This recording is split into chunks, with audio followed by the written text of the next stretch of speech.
Piłka nożna jest największą pasją milionów ludzi na całym świecie. To sport pełen emocji, historii i legendarnych momentów, które zmieniają bieg historii. Ale jest też druga strona medalu. Skandale, które na zawsze pozostawiły ślady na futbolu. To historie o oszustwach, korupcji i niesportowym zachowaniu, które wstrząsnęły fanami na całym świecie. Dziś przyjrzymy się największym skandalom w historii piłki nożnej. Do pierwszego skandalu doszło na Mistrzostwach Świata w Meksyku w 1986 roku. Argentyna mierzyła się wówczas z Anglią w ćwierćfinale. Mecz był pełen emocji, ale także napięć politycznych po wojnie o Falklandy, która miała miejsce zaledwie 4 lata wcześniej. To tutaj właśnie Diego Maradona stał się bohaterem i antybohaterem jednocześnie. W 51 minucie meczu doszło do najbardziej kontrowersyjnego gola w historii futbolu. Piłka wpadła do siatki po tym, jak Maradona wyskoczył do pojedynku główkowego z bramkarzem Anglii. A wtedy Maradona dotknął piłki ręką. Sędzia uznał tego gola, natomiast pomeczowe powtórki jasno pokazały, że była to ręka, a nie głowa, która skierowała piłkę do bramki. Co ciekawe, kilka minut później Maradona strzelił jednego z najpiękniejszych goli w historii. Samotnie przebiegł niemal całe boisko, mijając po drodze 5 angielskich zawodników. To połączenie geniuszu i oszustwa sprawiło, że ten mecz przeszedł do historii. W późniejszym wywiadzie Maradona określił swojego pierwszego gola jako trochę głowa Maradony, trochę ręka Boga. Dla wielu był to akt geniuszu, ale dla innych symbol niesprawiedliwości. Ej, stop! Szukasz tańszych gier, oprogramowania czy doładowań na swoje ulubione platformy? NMA to miejsce stworzone dla Ciebie. Czekają na Ciebie setki gier na Steam, Xbox, PlayStation, a także Nintendo i wiele innych. A wszystko oczywiście w najlepszych cenach. NMA oferuje także dostęp do najnowszych, ale także starszych gier, przez co jest ogromny wybór. A każda transakcja jest tam bezpieczna, więc nie musisz się o nic martwić. W razie czego wsparcie klienta działa 24/7, więc jak masz jakiś problem, możesz tam do nich napisać. Codziennie są nowe oferty oraz okazje promocyjne, dlatego nie przegap tego i kup coś już dla siebie teraz za pomocą mojego linku, który znajduje się w opisie. Następny skandal dotyczy organizacji FIFA, która powinna stać na straży uczciwości futbolu, a sama stała się symbolem korupcji. W 2015 roku świat sportu objęła informacja o największym skandalu w historii tej organizacji. Kilkunastu wysoko postawionych działaczy FIFA, w tym członków Komitetu Wykonawczego, zostało aresztowanych w Zurychu na polecenie FBI. Zarzuty były poważne: korupcja, pranie pieniędzy, defraudacja funduszy i przyjmowanie łapówek. Wszystko to miało miejsce przez dekady. Sprawa dotyczyła m.in. przyznawania praw do organizacji Mistrzostwa Świata, a według śledczych Katar i Rosja, które uzyskały prawo organizacji turnieju w latach 2018 oraz 2022, zapłaciły olbrzymie łapówki. Sepp Blatter, prezydent FIFA, ostatecznie zrezygnował ze stanowiska, a reputacja FIFA została nadszarpnięta na wiele lat. Afera miała dalekosiężne skutki, przez które wprowadzono nowe regulacje, ale pytanie, czy FIFA rzeczywiście się oczyściła, pozostaje otwarte.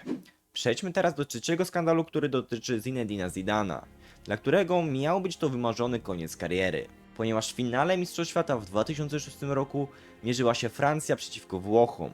Wówczas Zidane był wtedy kapitanem i prowadził swój zespół do walki o złoto, ale w dogrywce wydarzyło się coś, co na zawsze zmieniło postrzeganie tego genialnego piłkarza. Po wymianie zdań z Marką Materazzi, Zidane nagle odwrócił się i z całej siły uderzył Włocha głową w klatkę piersiową. Sędzia pokazał Francuzowi czerwoną kartkę, co oznaczało, że Zidane musiał opuścić boisko w ostatnim meczu swojej kariery. Dopiero później dowiedzieliśmy się, co sprowokowało tą reakcję. Materazzi obraził siostrę Zidana, co wywołało natychmiastowy wybuch gniewu. Choć incydent ten był niesportowy, wielu fanów do dziś rozumie motywy Zidana. Jeśli wy również, to dajcie znać w komentarzu. A już przechodzę do czwartego skandalu, który dotyczy Luisa Suareza. Zdecydowanie był to jeden z najbardziej utalentowanych napastników swojego pokolenia. Zapisał się w historii futbolu nie tylko dzięki swoim bramkom i asystom, ale również przez skandaliczne incydenty związane z gryzieniem przeciwników. Jego wybuchowe zachowanie na boisku wywołało ogromne kontrowersje, a 3 najgłośniejsze incydenty z udziałem Suareza miały miejsce w 2010, 2013 oraz 2014 roku. Pierwsza sytuacja miała miejsce podczas kolejki Eredivisie w meczu Ajaxu z PSV Eindhoven, gdzie Luis Suarez ugryzł Otmaniego Bakkala w ramię. Holenderska federacja zemściła go wtedy na 7 spotkań, a kibice zaczęli nazywać go kanibalem z Amsterdamu. Następna sytuacja wydarzyła się już w 2013 roku, tym razem w meczu Premier League między Liverpoolem a Chelsea. Suarez, sfrustrowany obroną drużyny z Londynu, wbił zęby w ramię Branisława Iwanowicza. Sędzia jednak nie zauważył tego, ale nagrania z meczu wywołały burzę w mediach, a sam zawodnik otrzymał zawieszenie na 10 meczy. Jednakże do najbardziej popularnego ugryzienia przez Suareza był mundial w Brazylii w 2014 roku, gdzie w najważniejszym meczu fazy grupowej Urugwaj kontra Włochy Suarez ugryzł Giorgio Chielliniego w ramię. I tak jak w poprzednich przypadkach, FIFA nałożyła na niego karę. Jednak ta była jedną z najsurowszych w historii Mistrzostw Świata, ponieważ było to 4-miesięczne zawieszenie i zakaz uczestnictwa w jakichkolwiek wydarzeniach piłkarskich. Przedostatni skandal miał miejsce w 2013 roku. Wówczas FC Barcelona ogłosiła spektakularny transfer Neymara z brazylijskiego Santosu. Początkowo wszystko wydawało się w porządku. Klub ogłosił, że kwota transferu wyniosła 57 milionów euro. Jednak wkrótce wyszło na jaw, że rzeczywista suma była znacznie wyższa, bo ponad 100 milionów. Problem polegał na tym, że duża część tych pieniędzy trafiła na konta rodziny Neymara oraz do ukrytych funduszy, a Barcelona nie ujawniła tego w swoich rozliczeniach. Skandal doprowadził do oskarżeń o oszustwa podatkowe, a prezes Barcelony Sandro Rosell musiał zrezygnować ze stanowiska. Klub został zmuszony do zapłacenia wielomilionej grzywny, a sprawa odbiła się szerokim echem. I ostatnim skandalem będzie Calciopoli, bo tak właśnie nazwano skandal, który ujawnił manipulacje przy obsadzie sędziowskiej. A wszystko miało miejsce tuż przed Mistrzostwami Świata w Niemczech w 2006 roku, gdzie okazało się, że kluby takie jak Juventus, AC Milan czy Fiorentina wpływały na wybór sędziów do swoich meczów, by zapewnić sobie korzystne wyniki. Kluczową rolę odgrywał Luciano Monti, dyrektor sportowy Juventusu, który był centralną postacią w tej aferze.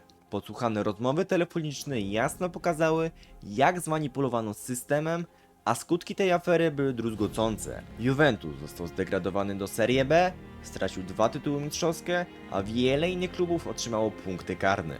Calciopoli rzuciło cień na włoski futbol, który mimo triumfu na mundialu musiał odbudowywać swoją reputację przez lata. I to byłoby wszystko w tym odcinku, a ja Ci serdecznie, mój drogi widzu, zachęcam do stawienia łapeczki w górę, subskrypcji tego kanału oraz do podzielenia się swoim komentarzem poniżej. Psst, możecie też wpaść na mojego Instagrama, link w opisie.